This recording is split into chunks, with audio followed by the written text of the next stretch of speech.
This is my home office, and this is where all the magic happens, from video editing to thumbnail design and project planning. But it's incredibly difficult to be creative and productive in a room that's cluttered, bland, and really kind of boring. Well, today we're on a mission to make the most epic home office setup you could possibly ever imagine that'll even make Batman jealous. First things first, let's get ourselves a clean slate.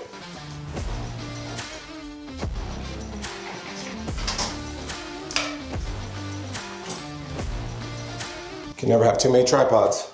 Oh, check this out. This is my first home office on the few houses back. This is crazy. I thought this used to be the coolest office I've ever had. This is not at all. That's not it at all, folks. It's gonna be epic. I'm telling you, it's gonna be something that I'm never gonna wanna leave. So a little backstory here is a few houses ago that we had, I was a fixer-upper. I did all these crazy transformation, and then I got reached out by Better Homes and Garden, one of their magazines, and they were like, hey, can we feature it? And so you see all these cool different spots of the projects in the house. If you're a fan of the channel long, and if you remember these stairs that I did, some of the outdoor painting stuff that I did, an office setup, a kitchen transformation, it was just a really cool time. And it's nice to have a little piece of memory of that was published in a magazine.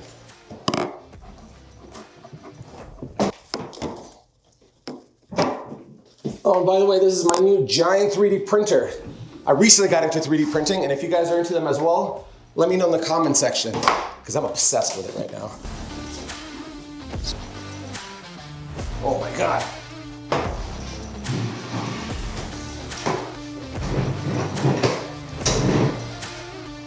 I don't know how well this is gonna hold up. I should take it apart.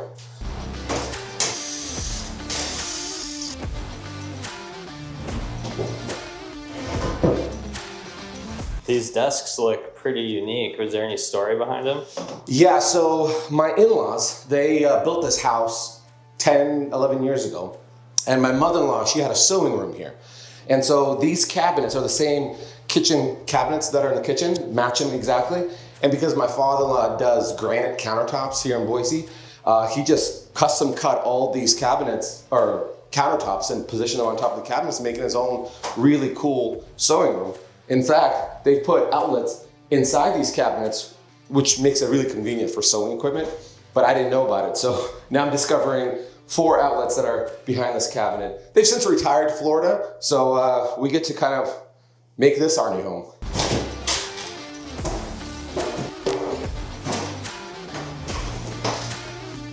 All right, so let's plan everything that we want in here. I asked our private community, the Builders Lodge, what they would do for their dream office setup. And we got acoustic panels, Cat9 cable for internet. We have dark, moody color schemes, accent lighting. We got ergonomic chairs, a table or a desk that also can be motorized standing or sitting just for more productive workflow. A lot of cool ideas. So for me, what I'm thinking is that maybe being the main wall, and then we'll have our live edge slab, which would look so sick around the thing. Possibly 2 tiers to it, so the monitor could be here. And then, you have all of your equipment like soundboards below. This thing will rise. I want some really cool, almost like accent lighting down below. Nothing too flashy, lots of shelving on top. And then between all the shelves, we would put all these acoustic panels to prevent any kind of reverb.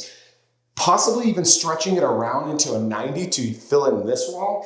And then this would be like a backdrop. So when you're doing Zoom calls, Skypes, or anything like that, you'll have a cool aesthetic look behind you that has similar layout. That's what I'm thinking so far.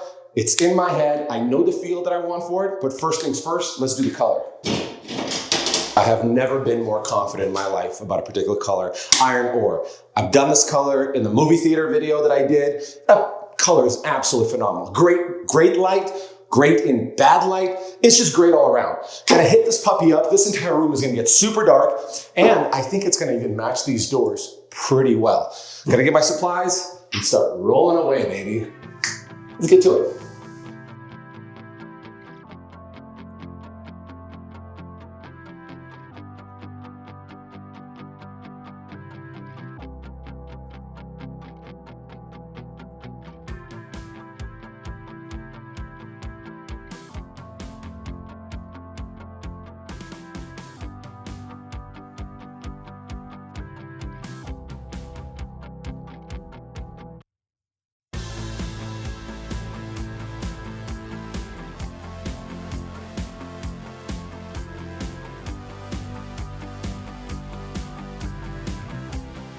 If Batman wanted to paint an office, I think this is the color. Iron ore has saved the day. Once again, the only thing different I did is instead of doing flat like I did in the movie theater, I went with a matte, which doesn't feel like a chalkboard, which is absolutely perfect, and it doesn't have that crazy sheen.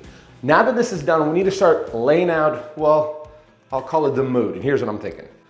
All right, one thing for sure is I know we're gonna have a big wraparound desk situation here, but for the mood, I need a ton of LED lighting for accents, because this is not gonna be its natural light. We got something special in store.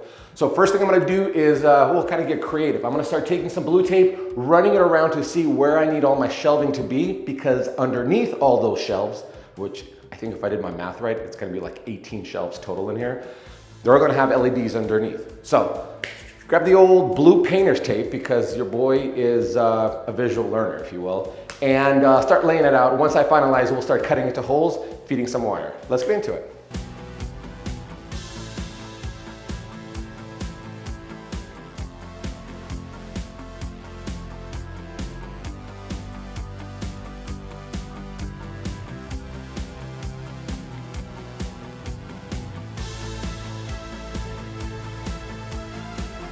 This is cool, right? I got them all staggered all the way to the top, but then we have this, and then we have this.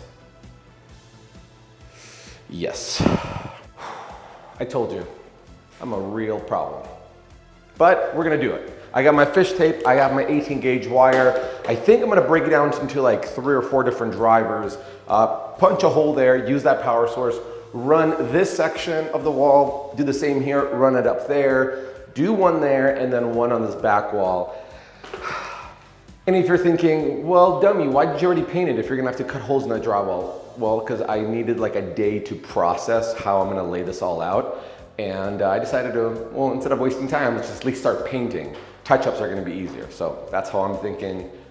I'm a real problem. So this is how I'm gonna do it.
All right, so for the shelving, because our family got hit with a crazy flu-like thing over the weekend, the way I spent my Sunday evening was prepping for today, the shelf situation. And the situation that I came up with is simply using plywood. However, plywood's so thin, I said, hey, why not just stack it? So we have glued up 2 sheets of 3/4 inch plywood. We're sitting at what, 1.5 inches there? So those are gonna be nice girthy shelves. I got some pretty slick brackets that I bought on Amazon. Whoops. But we'll get to it once we get there. In the meantime, we need to start ripping these puppies down to about 10 inches in width. And hopefully I have enough sheets here that we can accomplish an entire buttload of floating shelves today.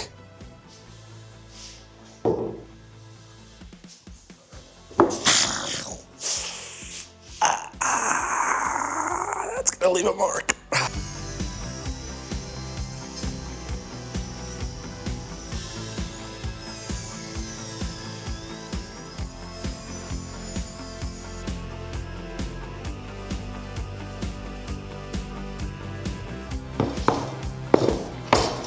Look at these beautiful shelves. Now we have to do a couple of things because they're gonna have LEDs running underneath them. I don't want them to be sticking out like glued on, and it's just gonna be a half-ass job. Instead, we're gonna have channels running through these floating shelves.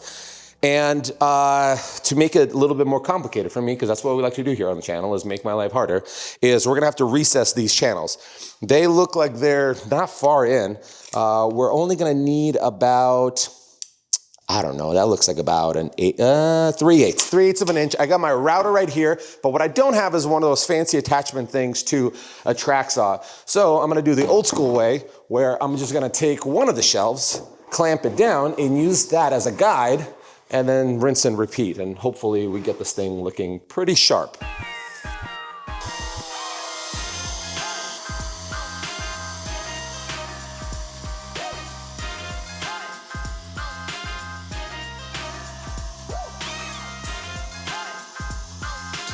Absolutely perfect. Now we just gotta do a billion more of these.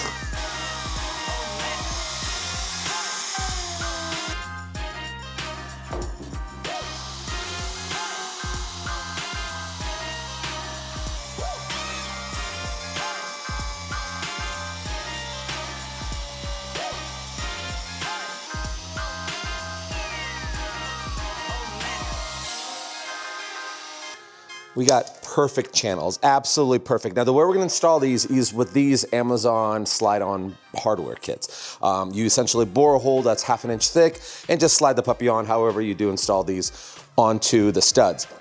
I don't know how I feel about them just because these are too far apart, so you'd have to put the screws at an angle in order to catch the stud. But we'll solve that problem once we get there, and guess what? We're gonna get there right now. So I think the best method to do it is install the brackets first, make sure they're all on the same plane, nice and straight, then hold this up and see exactly where the measurements need to take place. We'll come in here and try, well, we'll try our absolute hardest to make the hole straight, but I don't have any guides, so it's a great way to start a Monday.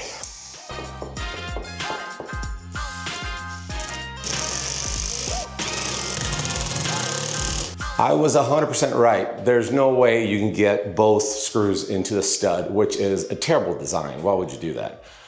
Instead, they were kind enough to include some anchors, which that's not, what is that gonna do? So I just threw up as many as I could up there. One is in the stud, one is in the anchor. The nice thing is they're not gonna hold crazy books or anything, just a lot of cool decorative stuff, but I'm not too thrilled about it. However, I feel a little bit okay because that corner is gonna hold it just fine. We can reinforce it. Once we slap it on, we'll really see whether or not this puppy needs some welding or fabricating or something like that.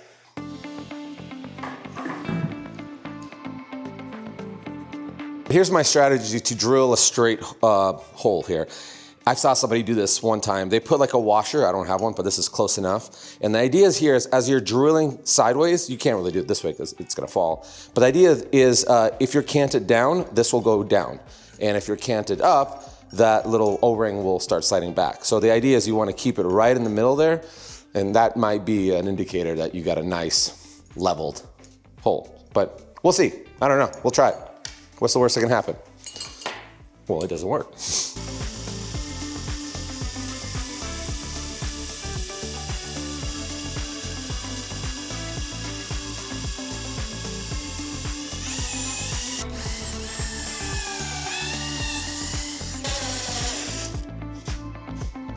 I'll be honest, I don't know if this is working that well. I think if I had a bigger ring here, this would work, but I'm gonna say screw it. I'm just gonna wing it and just eyeball it. It's the best I could do at this point.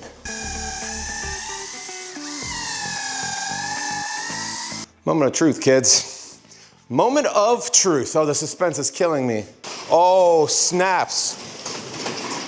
Look at that beauty right there.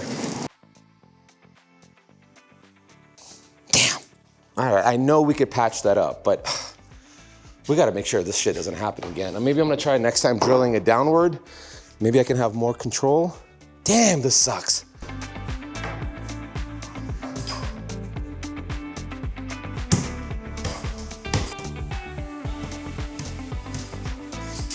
We need das hammer. I mean, flimsy, but like I said, I think I can put like an L bracket here so it'll solidify it a little bit. All in all, not terrible. The drywall also is doing its like concave thing, but I think we can work with this for sure, for sure. Well, we'll have to work with this. There's no other option. Don't you have to stain them before you put them on the wall? Ideally, yeah. There's no way I'm taking that one off. That thing is on there, snug as a bug. But, now that you mentioned it, I think I will, once I drill these holes, really quickly stain it. I don't have to give it too much time to cure. I'll just wear some black gloves, put them on, and then that way, it'll save me a whole lot of trouble later on, because this will be a pain in the butt. I'm gonna get stain on this paint, the whole thing. It's gonna suck, so good point, Kyle. Good point.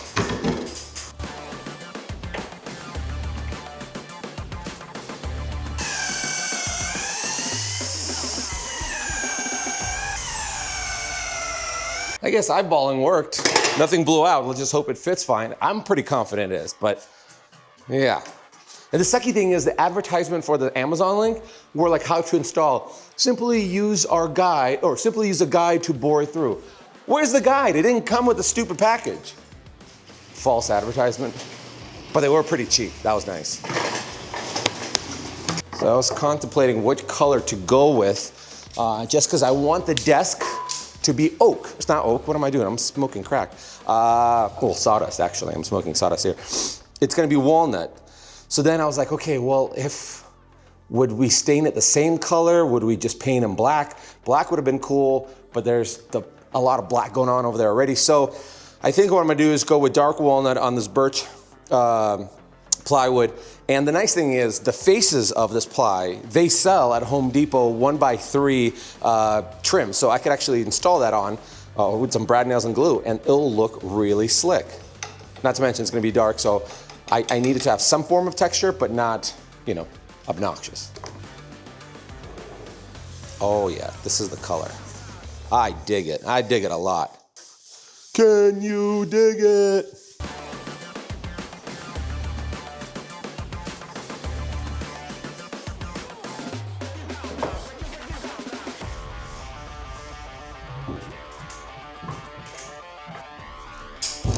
Oh shit, oh, it's on my head.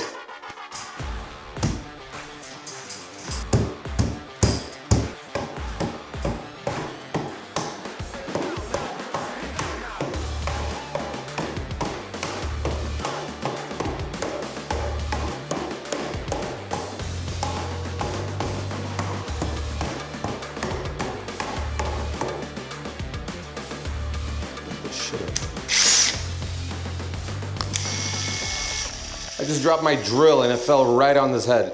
Bent the snot out of it. Maybe I can use it to make pancakes in the morning for the kids. Tiny little pancakes.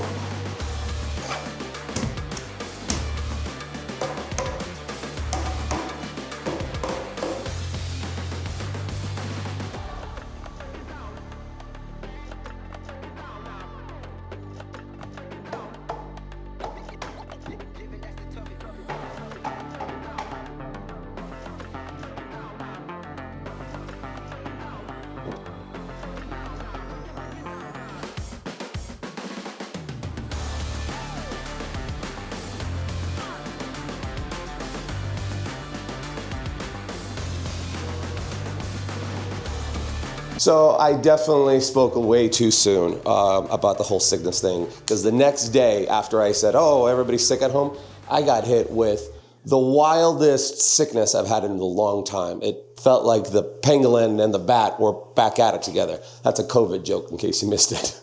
But I'm back at it, not feeling great, but nothing like putting 20 different floating shelves up. This is looking great. I like how I'm staggering this. I'm gonna have a cabinet below here. I intentionally didn't put another shelf here because there's gonna be a big lamp. That'll be cool. Look at me being a designer. But I need to go pick up some walnut. What we're gonna do is we're gonna wrap the front of these. I think Home Depot carries them already, so you don't have to mill them or plane them. And hopefully my walnut stain will match the real walnut trim perfectly. So let me go grab that real quick, throw some brad nails in, and then that should give us enough time to start working on the lighting aspect.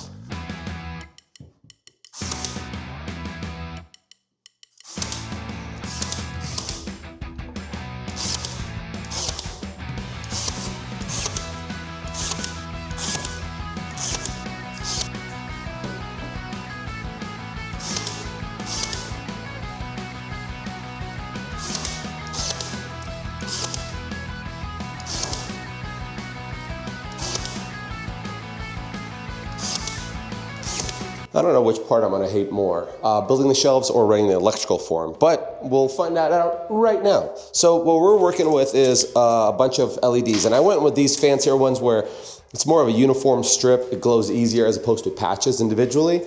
However, like I said, we do have our diffusers and channels that will help mitigate any of that kind of uneven light, I guess. But the hooking up of the electrical, what I found online is these little transition clips. And in my brain, it sounds pretty simple, but we'll see how it goes. So these just, apparently you can just cut these strips, feed it through here. There's two little screws, presses together, plus and minus. And then the wires that we already ran, they were 18 gauge. So based on my calculation, it's sufficient enough to carry the power because it'll get, less and less dim or more dim, I guess, as you go on the further with the strands. But you do need what's called a driver.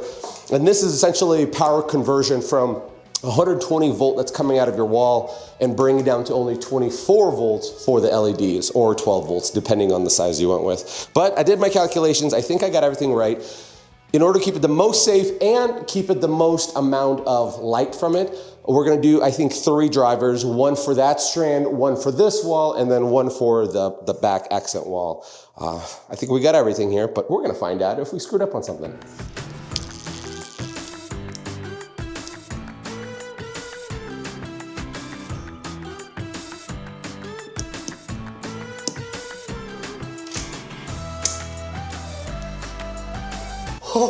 Well, we got some good news. It works. The driver's working great. I'm just borrowing power temporarily. We'll feed it all through. We'll be fine.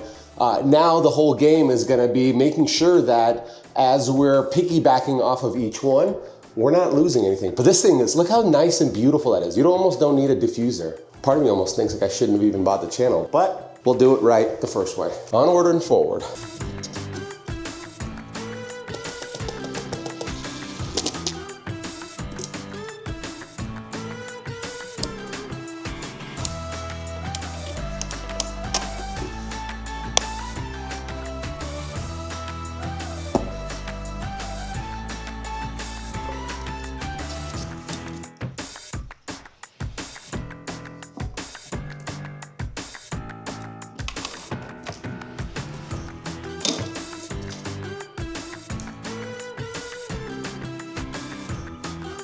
Well, we just learned something new today. Not all LED strips are the same or created the same.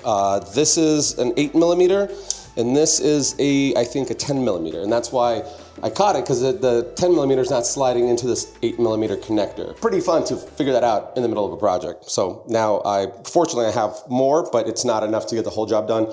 We'll have to figure out how to get either different connectors or modify this strip to be able to fit 8mm. But learn something new every day, huh?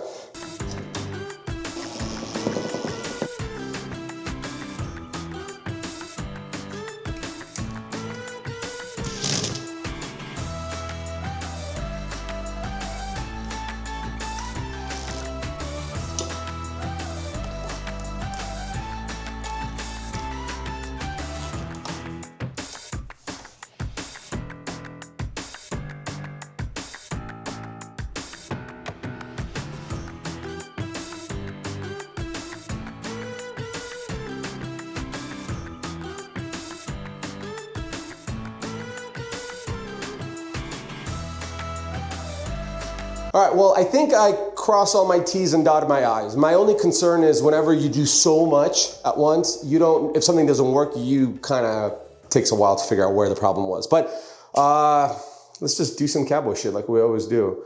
I think it'll be fine. Let me hit the breaker, turn the lights on, see how it goes. Holy shit. That's freaking incredible, dude. Whoa. Dude, I love everything about it. The channels were clutch.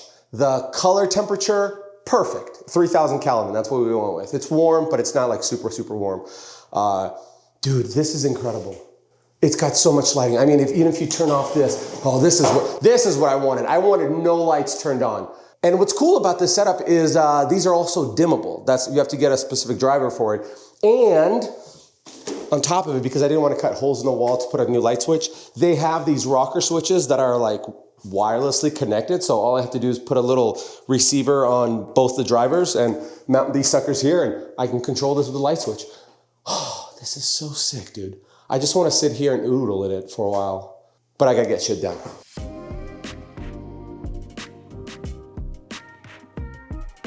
Lights are done. Let's start talking about cabinets. Gonna do minimalistic look because I really want this whole stretched out desk feel, but we need something to support the countertops, especially in that like angled V thing. These are the cabinets that were here. They're great cabinets. We're gonna paint them. I'm gonna paint them the same color as the walls, except the sheen is gonna be different. Instead of being matte, these are gonna be satin, usually like any good cabinet should be, just for the protective measurements. We'll get the stuff masked off, spray it. I'll actually show you the product that my go-to for cabinet paint.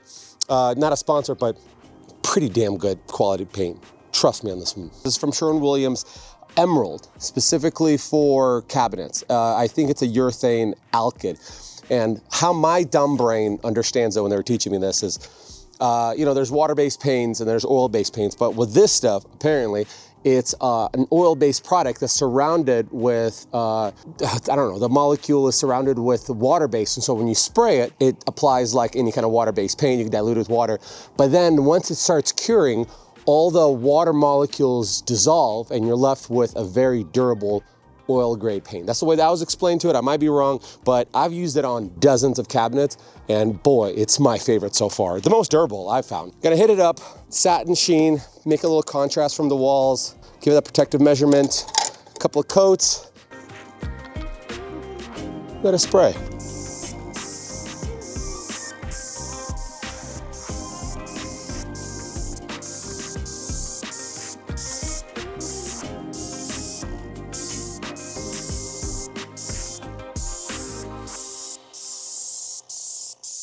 So we had quite the adventure painting these last night to get them ready for today. And the reason it was an adventure, because my dumb brain completely, being sick, that's my excuse, forgot that when you paint stuff in the cold outside, the paint doesn't cure at all. Like I put 2 coats on, came back an hour later, touched it, wet as a whistle. So, and then I realized, I got to bring the stuff in to cure. And here we are. Now, here's the plan for today. Reusing these cabinets, by the way, this satin sheen looks awesome with the matte wall.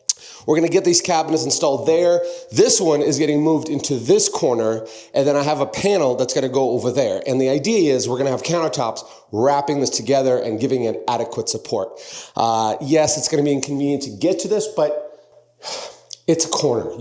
There's no best option that I could think of to make this look symmetrical. So let me get this in place and then I'll show you what special treat we got for these countertops.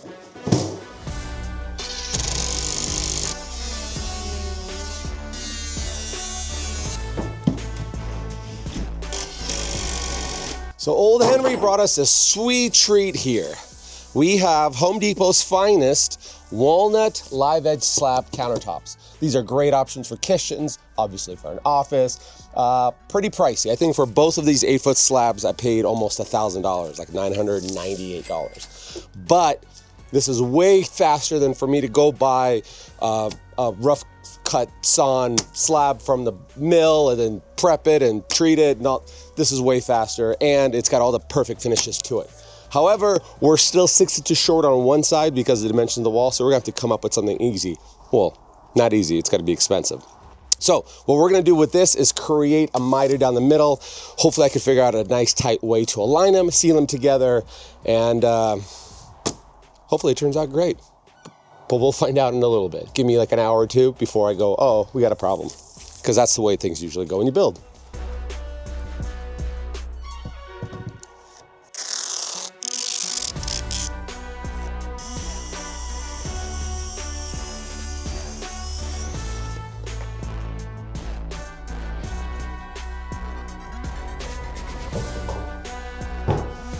So this is the problem I was telling you about. We are 4 inches short total. And I don't have any room to borrow from the piece over there because they're gonna be the same. So what I'm gonna have to do is they sell this stuff in like 4-foot sections. Still like $600. And I'll just have to cut that for a little sliver. That absolutely sucks, but I have no other ideas apart from moving this cabinet out a little bit, which is gonna misalign everything and I'm gonna absolutely hate it. It just comes with the territory, you know? All you can do is adjust and pivot. There's no perfect solutions, just workable solutions when it comes to DIYing it yourself. All right, next piece.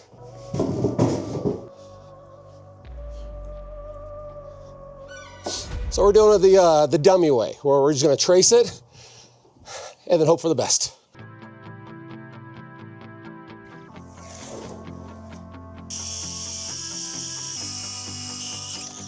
Whoa. Watch where you're putting your pressure.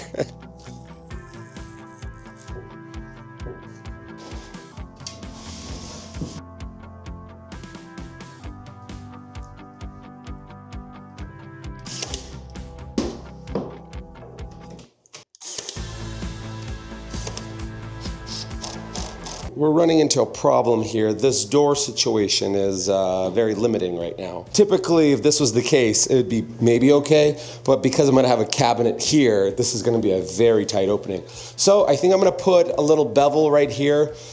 This will give me clearance for the door all the way out to here, which would be great. I'm not gonna be worried about this corner shattering through this glass door. Get a better, safer opening walkthrough. And man, this thing's starting to come together. Woo, Daddy's excited. Oh, that's perfect. In fact, this little corner is actually hitting the door and not the glass. So that turned out pretty clutch. We got a nice big opening. I'm happy with this. I'm happy. Let's glue this sucker down now. We're gonna lift this up. I'm gonna hit it with Tybond 3. This is the selling point on this is not that only it's just waterproof, but it actually has a stronger tensile strength than the regular wood glue. So we're gonna go with a little bit stronger. Then I got a bunch of tape here. I'm gonna use CA glue and an activator. And what we'll do is we'll glue down on top of these blue tapes a couple of little sections of blocking. Once it's set in, I will be able to clamp them in tight. That way it can cure really strong overnight, and then we'll know we'll have a really strong bond. They usually do this with like granite countertops if they have a seam, but they have these fancy suction cups that do it for you. We're making our own fancy suction cups.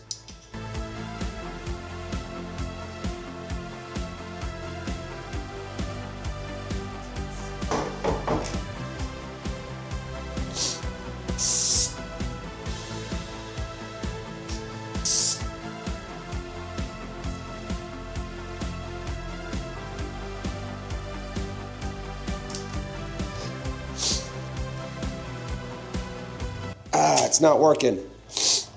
Tape keeps coming off. I wonder if I need to have tape more linear this way so it doesn't pull it off this way.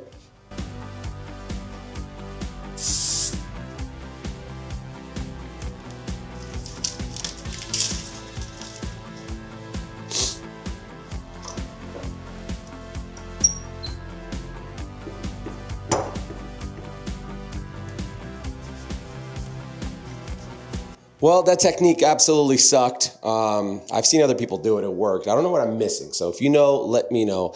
But nonetheless, we have a nice tight seal here.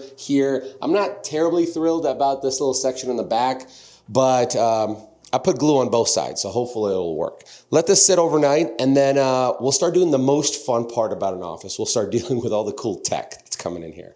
All right, see you in a second. All right, let's get this puppy in here. So I recently dove into this wild world of 3D printing, and that's all thanks to my 10-year-old son, Beckham, who is a tiny engineering wizard.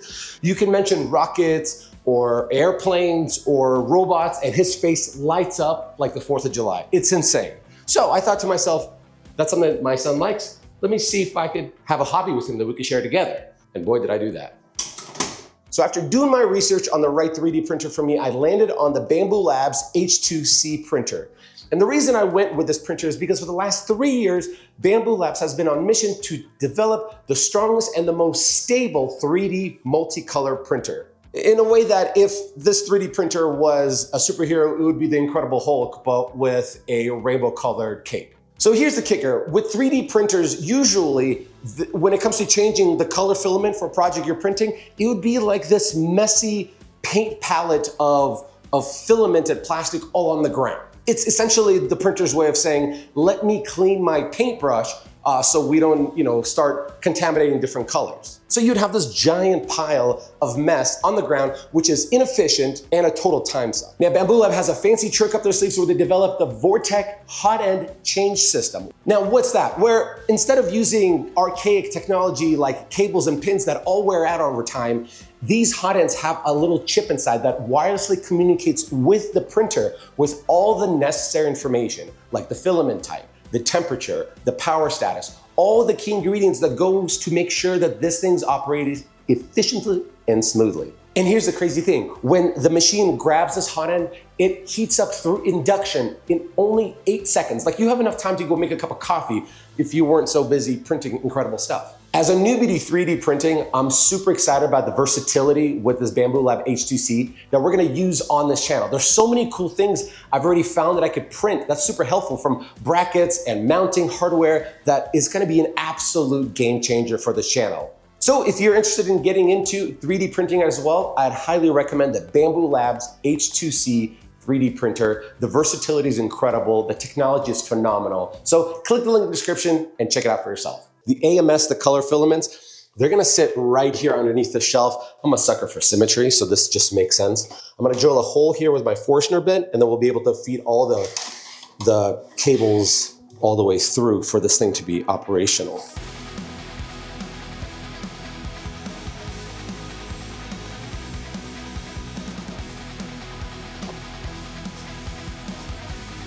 This is one of those moments that I really wish my printer was black, just because I think it looks so much cooler in here, but it is what it is. I'm not gonna go buy a brand new printer just so it looks cool in here, and I'm not gonna paint this one either, that's for sure. That looks good here. That's kind of where I had it before. I wanna lay out all the tech where it goes, because then we're gonna use acoustic paneling, and that's gonna tell us where we can lay them all out. All right, we'll set the computer right there. I was actually contemplating moving the center to be here, but like I said, I needed a backdrop. So we created the backdrop, so the computer is gonna be here. It's not ideal when the door is open, but when the door is closed, we have plenty of room here. But what I wanna lay out here is, I wanna create this little abstract thing for acoustic paneling that also looks kind of artistic. So, if this is center, let's drill that hole and I'll bring my panels in. I'll show you what I'm thinking. So I've used these speakers for my computer, and they've been sitting on the ground, which sucks. They're good speakers. They're not that expensive on Amazon. I think they're only like 60 bucks or something like that. But I found these speaker stands on Amazon that will make them still like that. But what's cool about these speaker stands too is they have a channel, so we can actually feed all the wires through without having to see any of this junk here. Now that we know what's gonna be on the table, we can now work around it, because I want this table to be minimalistic. I don't want to start putting files and folders and stuff. I want it to be nice, clean, and slick. If this is going to be a dream office, my version of a dream office is minimalistic. All right, we found these panels. I've used them on my previous house. What's cool with them is they're hexagon, and so you can actually kind of play it off any pattern you want. It turns out they have it in black, which creates another kind of little contrast, but subtly kind of matches it. However, I don't know, I wanna play like within this thing, right? So I kind of wanna do that, kind of go up and over it a little bit. I feel like I need to tape these up temporarily. I only have so many hands. Maybe we work from the middle out.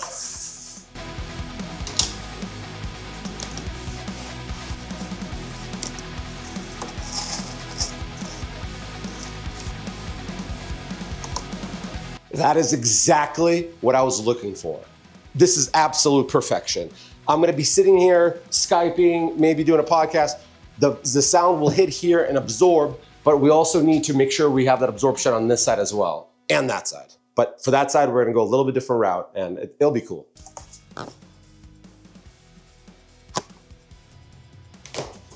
You know, if we ever have to move or have to remodel this office, it's gonna be a pain in the ass trying to rip these off. This stuff is so damn sticky that I promise you, when I was to peel this off, it's probably gonna take the skim coat of the texture completely off, completely. It'll be gone.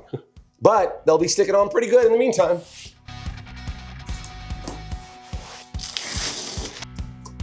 Oh, I dig this so much. Both of these look like, what's the evil Spider-Man? Venom? It looks like a Venom kind of sign. That looks so freaking sick. It looks like a like a spacecraft looking thing. Wait till the lights turn on. I'm telling you, everything's gonna come to life. Now let's do the back side of this acoustic thing. And before we do the back side, let's bring the cabinet in.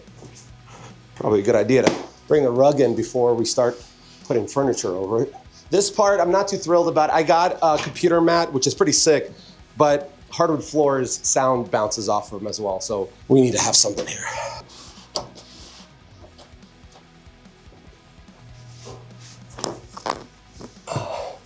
Thank you. I just stole that from our bedroom. So that means the next project, I need to build a media console for the bedroom. Make sure you stay tuned for that. That's what happens in my house. If I take something for a project, I gotta make it right by building something even cooler for it. So this thing was too small anyways, but it's perfect here. All right, here's what I'm thinking and what I got for this side to keep sound from bouncing off. These were an Amazon special, acoustic panels. The funny thing is they were in like a vacuum sealed bag rolled in. So when you undo it, they sat for like 2 days, still all crumpled up. But then you have supposed to put them in the washing machine and then let them air dry, and then they come back to life. I like the shape of them. I'm not gonna put them down the middle because down the middle, I'm gonna have a cool calendar. I know that one will go here, maybe like that. We'll trim this off. Oh, that's a perfect distance too. All the way down. We'll see if it's gonna be missing like a frame. Maybe we might have to build a frame for it. Hopefully we don't.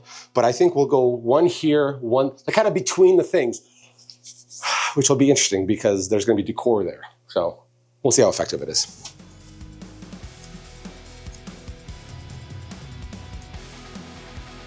This has come full circle. This used to be a sewing room and we're just cutting stuff, material. So it's kind of like a seamstress room.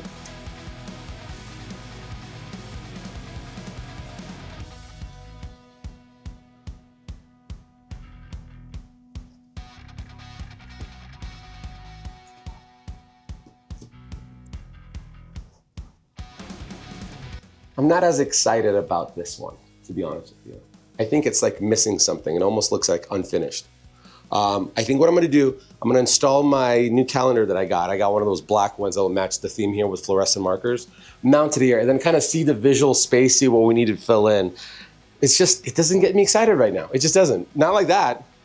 Maybe eventually I'll have to rip these out and maybe just get a bunch of these. That might be the move. Let me know. I don't know. I don't know what I'm doing.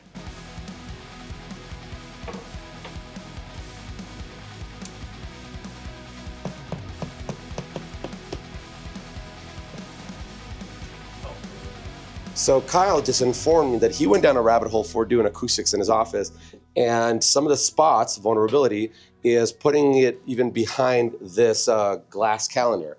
And what he's saying is that sound doesn't only travel this way, but it's travel side to side.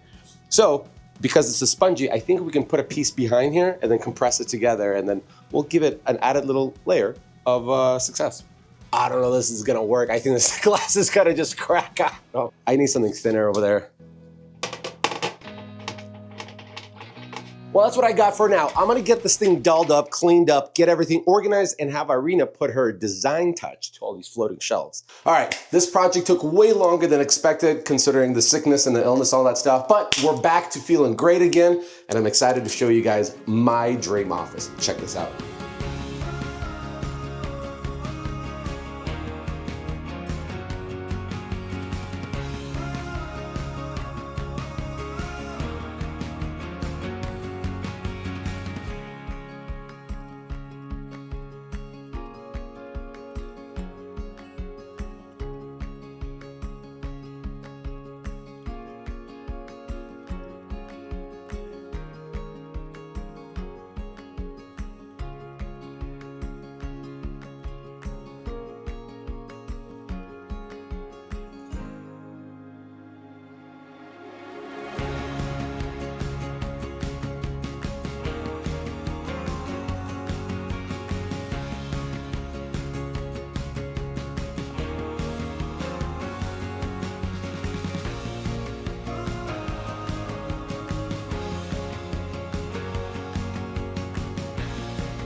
This office came out absolutely incredible. As you can tell, the acoustic panels did a huge difference. And I couldn't do this project without the help of our private community, the Builders Lodge. All the members who have joined have given me input of all the things that would create their dream home office setup, and I couldn't be more thankful for it. It's a community where we have like-minded individuals, fans of this channel, that come and they propose their questions on the projects. We all give input. I show behind the scenes. We do live streams, giveaways, tons of fun. So I'd love for you to join us there. Here's a QR code for you to click and sign up. I'd love to see you there. And in the meantime, the big question is, what should we build next?